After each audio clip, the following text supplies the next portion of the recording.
The rain came down like confession, relentless, cold, cleansing nothing. Vincent Caruso stood at the window of his study, watching the city bleed neon through the downpour. 40 years he'd owned these streets. 40 years of blood dried into the pavement, of handshakes that meant more than contracts, of silence bought and sold like currency. The empire he'd built stretched from the docks to the downtown towers, invisible but absolute, a kingdom drawn in shadows and respect. Tonight, it was all burning down. Behind him, 3 men sat in leather chairs that had witnessed 1,000 confessions, 100 betrayals, countless decisions that changed lives or ended them. Marco, his underboss, scarred and loyal as a dog. Tommy, the enforcer whose hands had done the Empire's dirtiest work. And Eddie, the consigliere, who'd been at his side since they were kids stealing cigarettes from corner stores. "They're moving tonight," Vincent said, not turning from the window. His voice was gravel and smoke, quiet as a prayer. "The Albanians." Dragos made his play. The room held its breath. "How many?" Marco asked. "Doesn't matter." Vincent finally turned, and in the amber lamplight his face showed every one of his 63 years. Deep lines carved by decisions, eyes that had seen too much, a mouth that had forgotten how to smile. "What matters is we see it coming. What matters is we end this the right way." Tommy cracked his knuckles, eager. He'd always been eager. "Not like that," Vincent said, reading him. "You think I built this by being the loudest gun in the room? We move smart. We move final." He crossed to his desk, poured 4 glasses of scotch from a bottle older than most of their soldiers. Handed them out like communion. "I want to tell you something," he said, settling into his chair. "About how we got here. About what it costs to sit in this seat. Because after tonight, some of us might not be here to tell it." Eddie raised an eyebrow. In 40 years, Vincent had never been sentimental. "You think this is sentiment?" Vincent read him too. He'd always been able to read them all. "This is accounting. Every kingdom falls. Every king dies. What matters is the story that survives you. The tale told in the next life." He sipped his scotch, felt it burn. "So listen. And remember." 1978. Vincent began, his eyes distant, seeing through decades. "I was 25 years old, working under Don Salvatore Grimaldi. You remember that name?" Marco nodded. Tommy was too young. Eddie remembered everything. Sal was old school, respected. He believed in rules, in honor among thieves, all that romantic garbage. Vincent's laugh was bitter. The Colombians didn't care about his rules. They came up from Miami with their cocaine and their violence, and they wanted our ports, our distribution. Sal wanted to negotiate. He stood again, restless, a shark that couldn't stop swimming even after all these years. I was driving him to a sit-down. Neutral ground, a restaurant in Little Italy. Sal in the back seat, talking about his daughter's wedding, about retiring to Sicily, about passing the business to his son. Vincent's jaw tightened. I saw the van before he did. Something about the way it was parked. Something wrong. The room was silent, except for rain against glass. I pulled the car left hard. The blast still caught us. Sal's son, Frankie, he was in the front seat. The explosion. Vincent paused, swallowed. There wasn't enough of him left to have an open casket. Sal lived for 3 days. Tubes, machines, morphine dreams. Before he died, he called me to his bed. His face was burned, bandaged. He could barely speak. But he made me promise something. Vincent turned to face his men. He made me promise I'd be smarter than he was. That I'd understand the world had changed. That honor was a luxury we could no longer afford. What did you do? Tommy asked, leaning forward. I found the Colombians who planted the bomb. Took me 2 weeks. They thought they'd gotten away clean. Were celebrating in a warehouse in Queens. Vincent's voice went flat, empty. I didn't kill them quick. I killed them educational. And I left them where their people would find them with a message. This city isn't for sale. Eddie sipped his scotch, remembering. He'd been there that night, young and scared and necessary. But that wasn't enough, Vincent continued. The Colombians had to see we meant it. So I hit their stash houses, burned their money, took their soldiers off the street one by one until they understood that we weren't just defending territory, we were making an example. They left. Marco asked. They negotiated. On my terms. Vincent returned to his chair. That's when the other families looked at me different. That's when I stopped being Sal's driver and became something else. Someone who understood that in this life, you're either feared or you're food. He stared at his glass. Sal's daughter never forgave me. Said I betrayed her father's memory, that I became the thing he fought against. She was right. He looked up, eyes hard. But she's alive. Her kids are alive. And the Grimaldi name still means something in this city, because I did what her father couldn't. No regrets. Eddie asked quietly. Vincent was quiet for a long moment.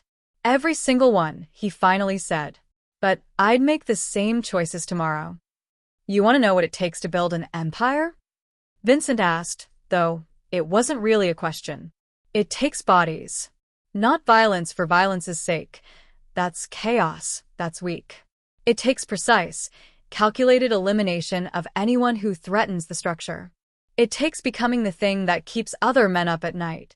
He walked to a painting on the wall, a Renaissance piece, Madonna and Child, and slid it aside to reveal a safe. From it, he withdrew a leather journal, worn and heavy. 1982 to 1995, he said, setting it on the desk. Every name in here is someone who made a choice. To betray, to steal, to challenge, to break faith. He opened it, pages filled with neat handwriting. Every name is a lesson I had to teach. Marco shifted uncomfortably. Even he didn't know about the journal. Polly the Fence DeLuca. 1984. Vincent's finger traced the name. He was my friend. We came up together, worked the docks, split our first scores 50-50.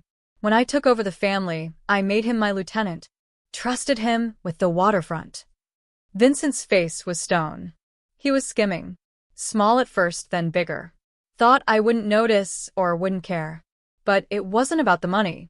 It was about the message it sent, that you could steal from Vincent Caruso and live. He closed the journal.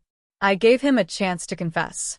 Even offered him a way out, a percentage of what he'd taken back and exiled to Vegas. He lied to my face. They found him in the Hudson, Eddie said softly. Weighted down. They found what I wanted them to find, Vincent corrected. A message. But what kept me up for 6 months after wasn't the killing. It was remembering him at 15, sharing a cigarette on a fire escape, talking about getting out of poverty, about making something of ourselves. His voice roughened. I kept my word. He didn't. That's the difference between us. Tommy looked at the journal like it might bite. You think I'm a monster, Vincent said, catching his look. Maybe. But every name in here, I remember their faces. Their wives, their kids, the last thing they said. That's the price of the crown. You carry the weight of every choice, every death, every moment you chose the empire over the man. He poured another round. 1993, the Rosselli family thought they could expand into our gambling operations. They had money, soldiers, ambition. Their boss, Carlo, he was young, hungry, thought the old ways were dead. Vincent's smile was sharp as a blade. He wasn't wrong. That's why I met him on his terms. Bought out his suppliers, turned his lieutenants, made him bleed from 1,000 cuts until he had to come to me, hat in hand. You killed him anyway, Marco said. I absorbed his family. Most of his men work for us now. Carlo, I gave him a choice. Retire to Italy with his mother, or fight a war he'd already lost. Vincent shrugged. He chose Italy. Still sends me Christmas cards. So you spared him? I won him. That's better than killing. A dead enemy becomes a martyr. A broken enemy becomes a cautionary tale. Vincent tapped the journal. Every name in here taught me something. Polly taught me that friendship dies at the ledger. Carlo taught me that sometimes mercy is sharper than murder. And all of them taught me this. Power isn't what you take, it's what you make others believe you'll do. The rain intensified, hammering the windows. The Albanians think they know me, Vincent said. They think because I'm old, I'm soft. They think the stories are exaggerated. They think they can take what 40 years of blood built. He looked at each of his men in turn. Tonight, we teach them why the stories aren't exaggerated enough. Vincent stood and walked to a side table where photographs sat in silver frames. Family photos, or what passed for family in this life. He picked one up, a younger version of himself, arm around a man with a bright smile and dead eyes. Michael Terranova, he said, showing them the photo. Anyone remember him? Eddie's face darkened. Marco looked away. My brother, Vincent continued, though they all knew. Not by blood, but by everything that matters. We grew up in the same building, 5 stories of immigrant dreams and broken English. His mother made sauce on Sundays. My mother did alterations in the living room. We were inseparable. He set the photo down gently. Michael was the smart one. Full scholarship to NYU, was going to be a lawyer, the first in either of our families to wear a suit that wasn't stolen. I was the one who stayed in the neighborhood, who took the easy money. Vincent's voice carried an old pain. But family is family. When my mother got sick, Michael helped pay the medical bills. When I got in trouble with the Cipriani crew over a card game, Michael talked them down. He could have walked away from all of this, from me. He didn't. Tommy watched Vincent's face, seeing something he'd never seen before, vulnerability. 1999, Vincent said. I'd been running the family for 15 years. We were expanding, strong, untouchable. The Russians wanted a piece of our action in Brighton Beach. Their boss, Dmitry Volkov, he wasn't a negotiator. He was a statement.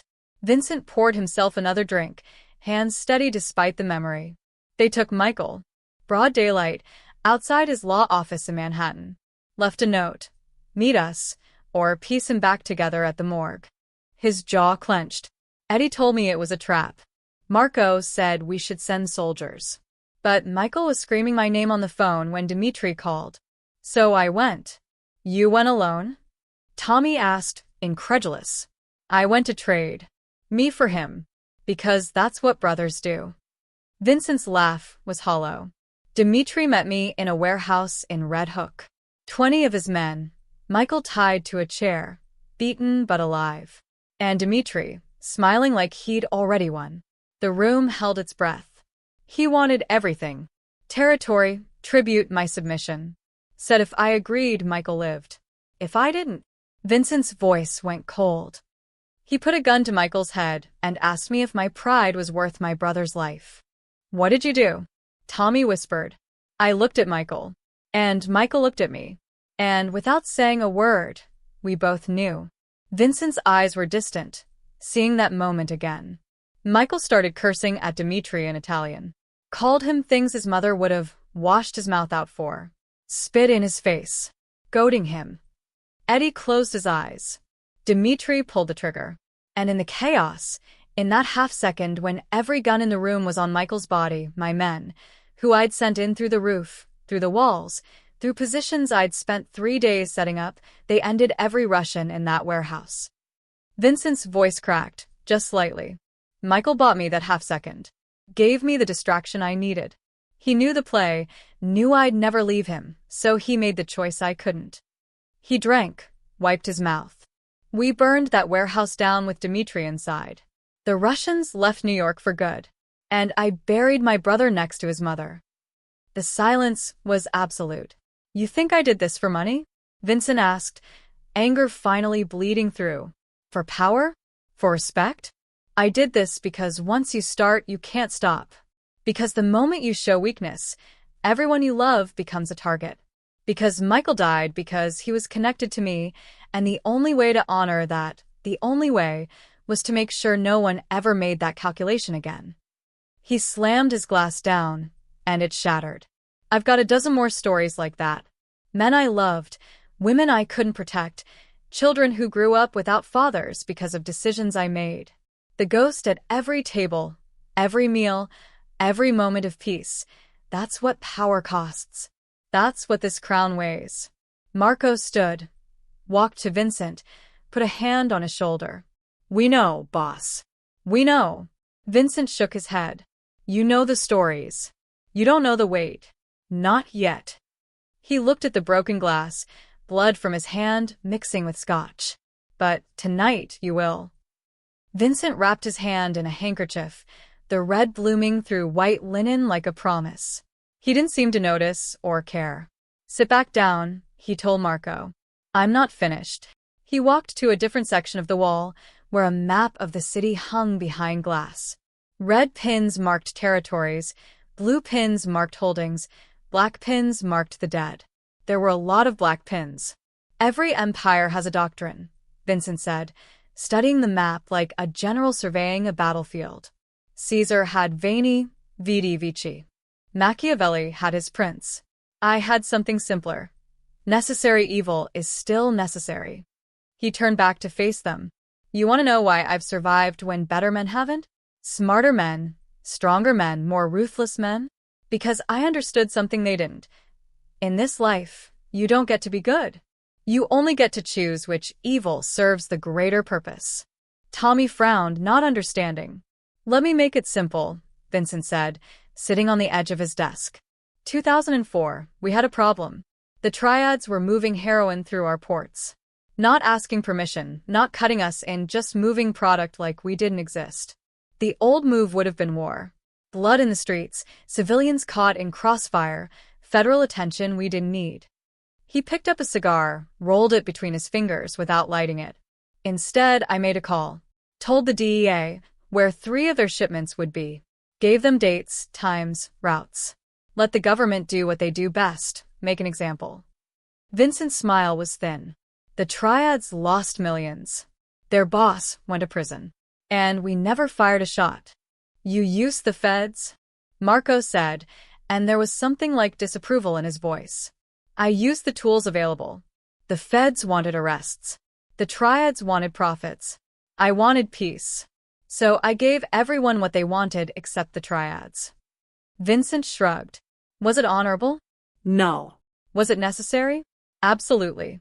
Because the alternative was a war that would have killed our soldiers, theirs, and God knows how many civilians who just wanted to buy groceries without ducking bullets. He finally lit the cigar, smoke curling toward the ceiling. That's the doctrine. Not good versus evil, that's for priests and philosophers. In this life, you choose between one evil and another, and you pick the one that hurts fewer people you care about. Vincent pointed the cigar at them. Don Salvatore never understood that. He thought there were rules, lines you didn't cross. That's why he's dead, and I'm not. Eddie spoke up, his voice careful. But there are lines. You've always said that. No civilians. No children. No innocents, Vincent interrupted. That's the only line that matters. Because the moment you cross that, you're not building an empire. You're spreading cancer. You become the thing that needs to be cut out. He stood, paced, the cigar trailing smoke like a wounded bird. 1997. A psychopath named Jackie, the kid, Moretti, came up through the ranks. 26 years old, sharp as hell, making us money hand over fist. He also had a taste for violence that wasn't strategic, it was recreational. Started hearing stories. A shopkeeper who was late on protection money. Jackie broke his legs and his daughter's arm. A dealer who shorted him.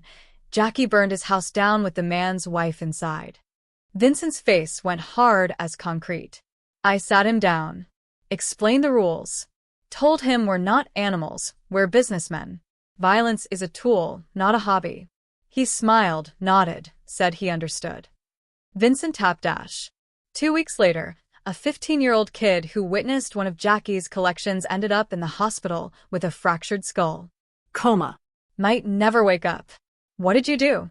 Tommy asked, though by now he knew the pattern. I took Jackie fishing.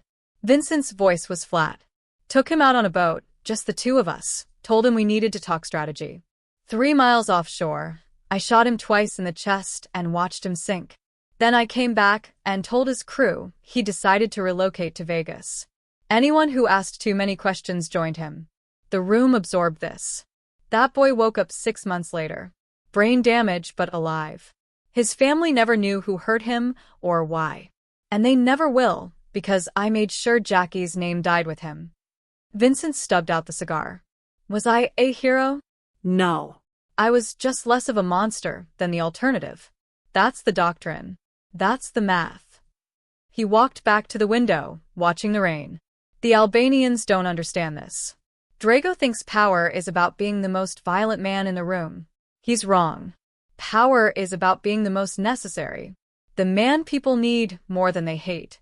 The monster that keeps worse monsters away. Vincent turned, backlit by the city. Tonight, I'm going to teach him that lesson. Not because I'm good, but because I'm necessary.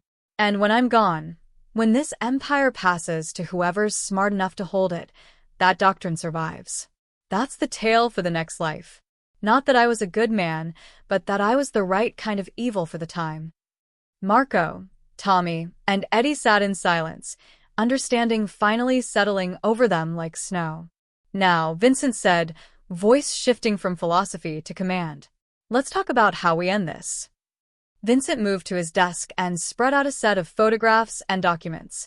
The transformation was immediate, from philosopher to general, from reflective to razor-sharp. Drago Kordi, he said, tapping a surveillance photo. 42 years old, came up through the Albanian gangs in the Bronx.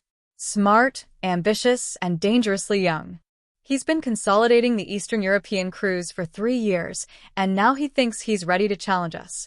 Tommy leaned forward, studying the photos. He's got the Serbians with him, parts of the Georgian crew, and enough soldiers to make noise. Vincent laid out more photos, faces, locations, vehicles. But noise isn't strategy. He's making a fundamental mistake. He thinks this is about muscle. What's it about? Marco asked. Leverage. Vincent pulled out a blueprint, a warehouse complex in Queens. Drago's moving his operation to here. 3 buildings, good sightlines, easy escape routes. He's smart enough to be paranoid. But paranoid men make paranoid decisions. He marked 3 points on the blueprint with a red pen. His money is in Building 1. His weapons are in Building 2. And his ego is in Building 3. That's where he runs his meetings, holds court, plays boss. Vincent's smile was cold. He separated his resources.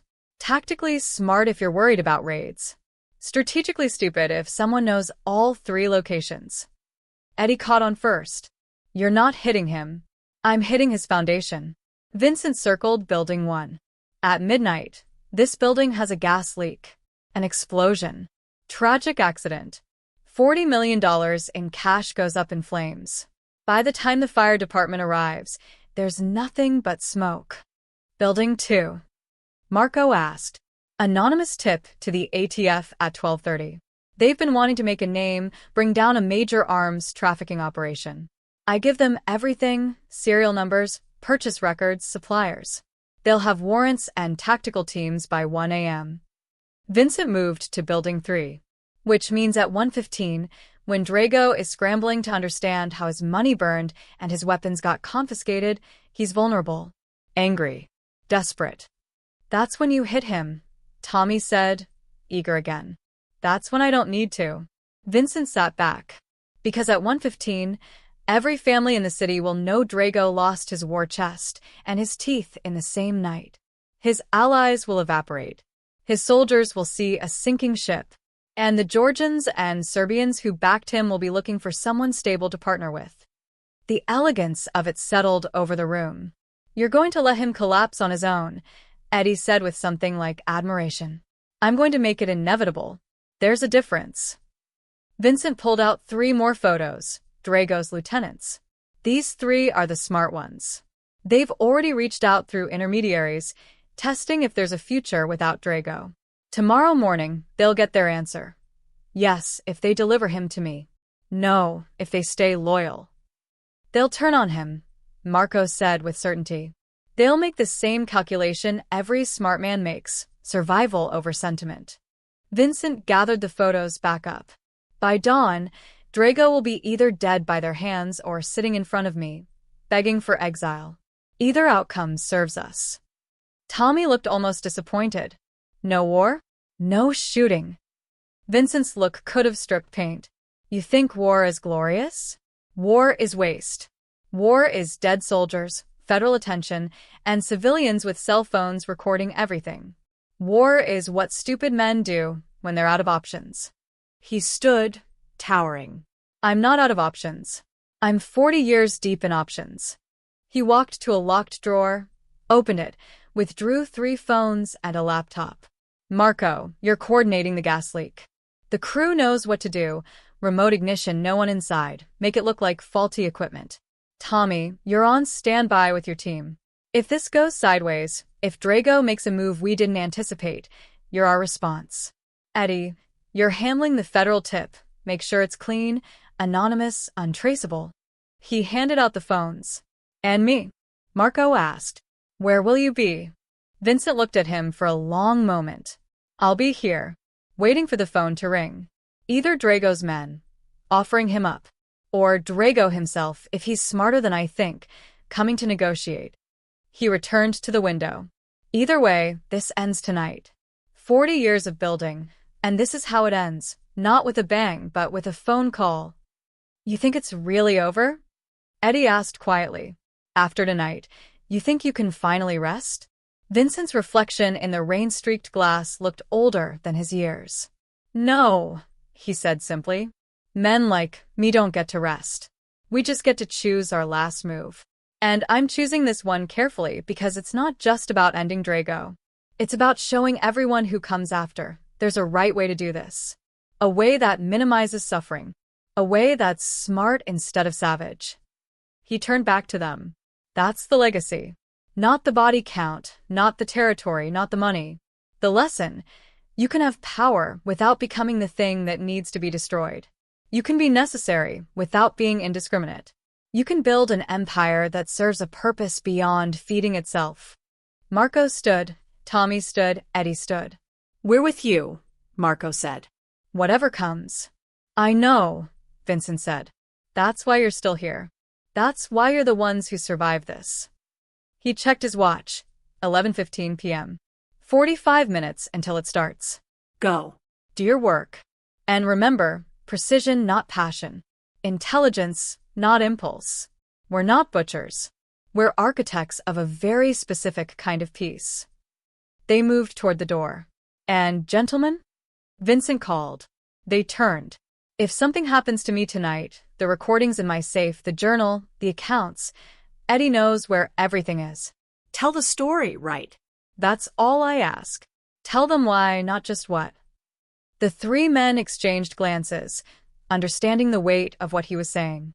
Then they were gone, and Vincent was alone with the rain and his thoughts and the city that had been his kingdom for longer than some of his soldiers had been alive. He poured one more drink and watched the clock tick toward midnight. The endgame had begun. Alone in his office, Vincent Caruso did something he rarely allowed himself. He remembered. Not strategically, not as lessons or cautionary tales, but simply as moments, pieces of a life that had somehow become this. He opened a drawer and pulled out an old photograph, edges worn from handling. A young couple, maybe 19 years old, laughing on a fire escape in the summer heat. The boy was thin, handsome in a rough way, with eyes that hadn't yet learned to hide everything. The girl was beautiful, dark hair catching the sunlight, smile like a promise. Marie Donovan. The one who got away because he'd let her. You'd be 60 now, Vincent said to the photograph, voice soft in the empty room. Probably still beautiful. Probably married to that accountant. What was his name? Robert.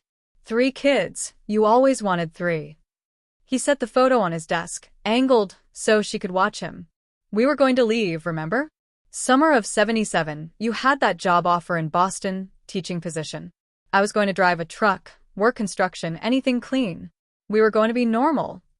His laugh was bitter. Then my father got sick. Then the family needed someone to handle collections. Then Sal noticed me, said I had a head for the business. And you waited. God, you waited so long. 3 years of me promising just one more job, one more score, then we're out. He sipped his scotch. Until you realized I was lying. Not to you, to myself. That I liked it. The respect, the fear, the feeling of being someone instead of nobody. The boy from the tenement building who made wise guys nervous. Vincent's voice roughened. You asked me to choose. You or this. And I chose wrong. Thunder rumbled outside. You left New York, married Robert, sent me one letter, just one, telling me you hoped I found what I was looking for. And I did, Marie. I found exactly what I was looking for. He gestured around the office. An empire built on violence. A throne made of bones. Power without purpose. Victory without peace. He stood, walked to the window with her photograph. I found out you died 8 years ago. Cancer. Eddie told me, because he thought I should know. Your Robert was with you at the end. Your 3 kids were there.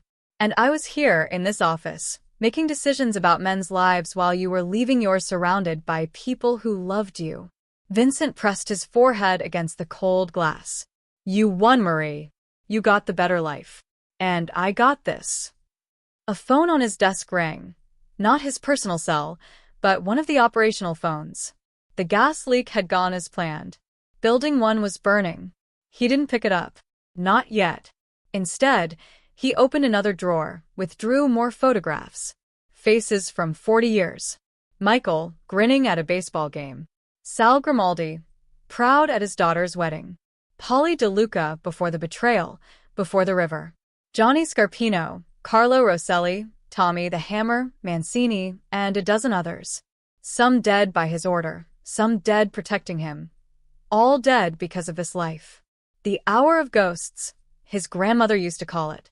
The time between midnight and dawn when the dead spoke loudest. Vincent arranged the photos on his desk like a reunion. You were all right, he told them. Every single one of you who said I'd regret this, who said power wasn't worth the price. You were right. Another phone rang. The ATF was moving on building 2. But being right doesn't change anything, does it? Vincent continued. Because the alternative was worse. Without me, without us, this city would have torn itself apart in the 90s. The Colombians, the Russians, the Triads, they didn't want peace, they wanted conquest. And yes, I built something terrible. But I built something that maintained a balance, that kept the worst impulses in check. He looked at Michael's photo. You died, so I could learn that lesson. You died, so I could become hard enough to make the choices no one else would make. And I've carried that weight for 25 years, brother. Every decision, every calculation, every cold-blooded move, I've made it thinking, what would Michael want his death to mean? Thunder again closer now. And the answer is this. He'd want it to mean something. Not just chaos and violence, but purpose. Structure. A terrible peace instead of a chaotic war. His personal cell phone buzzed. A text from Eddie. The lieutenants are moving. They're with us. Vincent smiled, sad and knowing. Right on schedule. Everything according to plan. Drago will be in my custody by 3 a.m., either breathing or not, either way neutralized. The Albanian threat ends tonight. The empire stabilizes. The machine keeps running. He gathered the photos, returned them to the drawer except for Marie's. That one he kept out. But you know the secret, don't you, Marie? The one I've never told anyone. He sat heavily in his chair. I'm so tired.